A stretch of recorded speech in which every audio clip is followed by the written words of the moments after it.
My speech is I've Been to the Mountaintop by Martin Luther King, and here's my audience.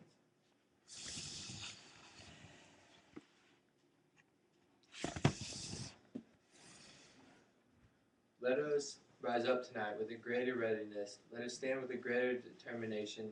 Let us move on in these powerful days. These days of challenge to make America what it ought to be.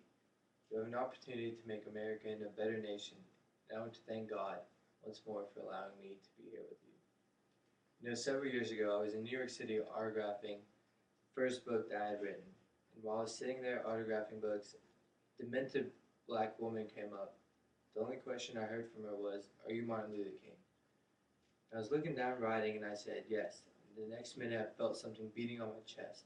Before I knew it, I had been stabbed by this demented woman. I was rushed to Harlem Hospital.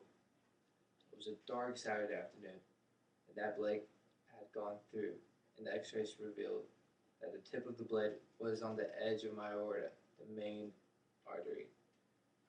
And once that's punctured, you're drowned in your own blood, and that's the end of you. It came out in the New York Times the next morning that if I had merely sneezed, I would have died.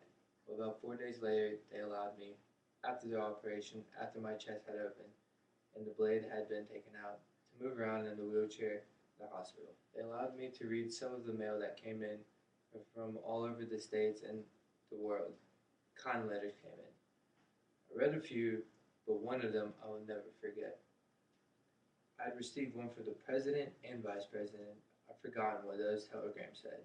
I received a visit and a letter from the governor of New York, but I've forgotten what that letter said. But there was another letter that came from a little girl, a young girl who was a student at White Plains High School. I looked at the letter, and I would forget it. I would never forget it. It said simply, "Dear Dr. King, I'm a ninth grade student at the White Plains High School." And she said, "While it should not matter, I would like to mention that I'm a white girl. I read in the paper of your misfortune and of your suffering, and I read that if you had sneezed, you would have died. I'm simply writing you to say that I'm so happy that you didn't sneeze."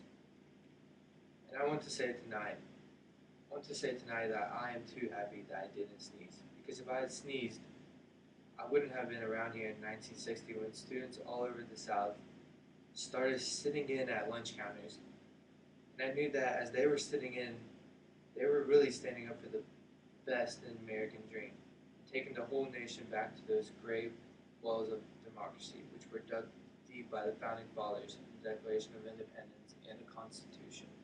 If I had sneezed, I wouldn't have been here in 1961 when we decided to take a ride for freedom and end segregation in interstate travel. If I had sneezed, I wouldn't have been around here in 1962 when Negroes in Albany, Georgia decided to straighten their backs up. Whenever men and women straighten their backs up, they're, they're going somewhere because a man can't ride a back unless it is bent. If I had sneezed, I wouldn't have been here in 1963 when the black people of Birmingham, Alabama aroused the conscience of this nation and brought into being the Civil Rights Bill. If I had sneezed, I wouldn't have had a chance later that year in August to try to tell America about a dream that I had had. If I had sneezed, I wouldn't have been in Selma, Alabama to see the great movement there. If I had sneezed, I wouldn't have been in Memphis to see community rally around those brothers and sisters who are sober. I'm so happy that I didn't sneeze. They were telling me, now it doesn't matter now. It really doesn't matter what happens now. I left Atlanta this morning, and as we got started on the plane, there were 6 of us. The pilot said over the public address system, "We are sorry for the delay, but we have Dr. Martin Luther King on the plane." And to be sure that all the bags were checked, and to be sure that nothing would be wrong on the plane, we had to check out everything carefully. And we've had that plane protected and guarded all night. And then I got into Memphis, and some began to say the threats, or talk about the threats that were out.